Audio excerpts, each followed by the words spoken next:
Hey Rebel Rouser, I'm Alan Voivod and this is Star Wars 7x7, your daily dose of Star Wars joy, and thank you so much for joining me for it. So we're going to kick off our celebration of the Phantom Menace. Yes, the Phantom Menace is worth celebrating. It is its 25th anniversary this year, and we're going to start by talking about the opening crawl.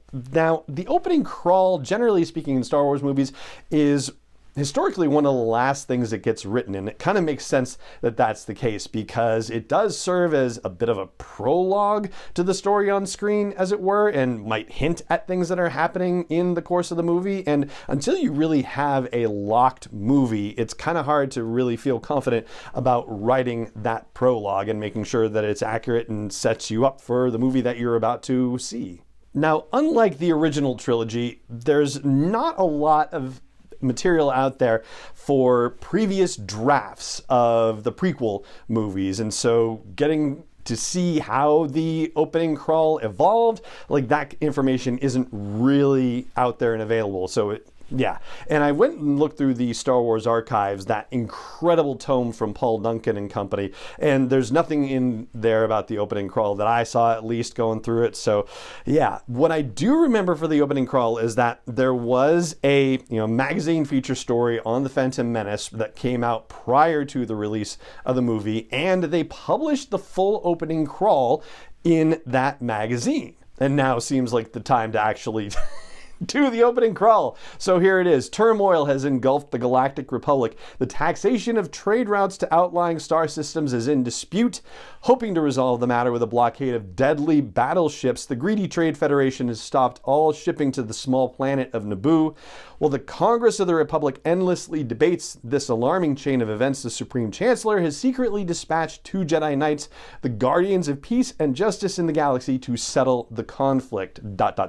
Now, at the time this came out, there was kind of an underwhelmed response about it, and it really has to do with that first paragraph where they're talking about the taxation of trade routes to underlying systems, and people were like, the new Star Wars movie is going to be about taxing trade routes? And, maybe leading with taxation is a little tough, perhaps, but then second paragraph, a blockade of deadly battleships. All right, now you're talking about an exciting Star Wars thing.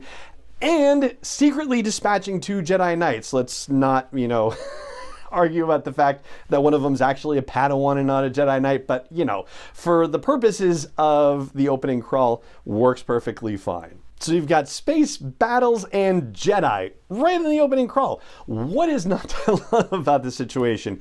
And, the irony of things is that, George Lucas has talked about the fact that the Star Wars movies are really supposed to be targeting 10 to 12-year-old audiences, right? So this particular opening crawl actually manages to serve both masters, if you will. It's addressing an older audience because 10 to 12-year-olds are not at all interested in taxation of trade routes. Like, that means nothing to a 10 to 12-year-old. Getting into the, deadly battleships and the Jedi Knights, yeah, there you go for the 10 to 12-year-olds, and that's fine. But that taxation of trade routes thing, that should flag itself for the adult audience. I mean, think about Andor now and all the scenes with Mon Mothma in the Coruscant apartments and her exchanges with Luthen Rael, and then trying to get Tay Kolma to help her, and then getting Davos Skuldrin on board with things.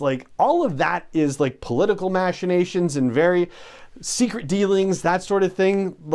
None of that is the, pew, pew, pew, and whoosh, whoosh, whoosh stuff. And yet it is incredibly compelling storytelling. So maybe in that sense, Lucas was a little bit ahead of his time in thinking about things, but also it definitely falls in line with Lucas's own political interests. And we know that Star Wars is political. The original trilogy is very political in its origins and its storyline, in addition to being a modern myth.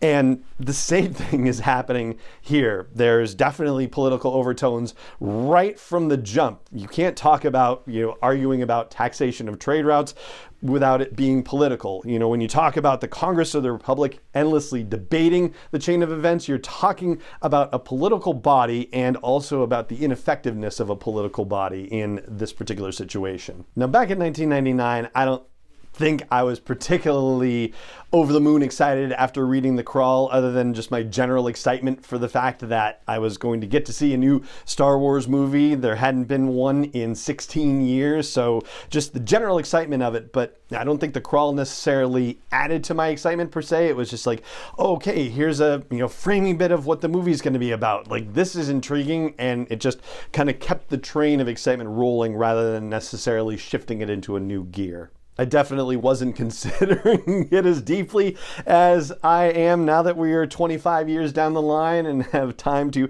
think about it and contextualize it and all that fun stuff. But yeah, ultimately, I think, from my experience, and this will become apparent as we talk about the Phantom Menace over the course of the year, but the Phantom Menace has grown on me definitely over the course of these 25 years. And, I'd love to hear what you think about the Phantom Menace. Like, just top level, what your reaction was in 99 and what your reaction is about it today. Has your feeling about it changed? Has it grown on you? Has it, grown less on you? Do you feel the same about it? Whatever that may be. So if you're catching this on YouTube, comments are right there. Let's just keep it, nice and polite and straightforward, okay? And if you're catching an audio version of the show, then please head over to sw7x7.com. Leave a comment on the blog post for this episode of the show.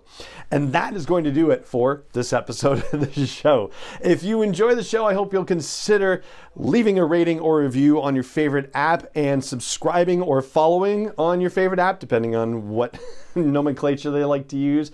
And if you would also consider sharing the show with friends and fans of Star Wars that you're connected with, whether in real life or on social media, that would be so wonderful and really helps the podcast grow. So it just remains for me to say thank you so much for joining me for this episode, as always, and may the Force be with you wherever in the world you may be. 7x7 is not endorsed or sponsored yet by Lucasfilm Limited, Disney, or 20th Century Fox, and is intended for entertainment and information purposes only. Star Wars, the Star Wars logo, all names and pictures of Star Wars characters, vehicles, and any other Star Wars-related items are registered trademarks and/or copyrights of Lucasfilm Limited, or their respective trademark and copyright holders. May the Force be with them. All original content is copyright by Star Wars 7x7. We hope you love it.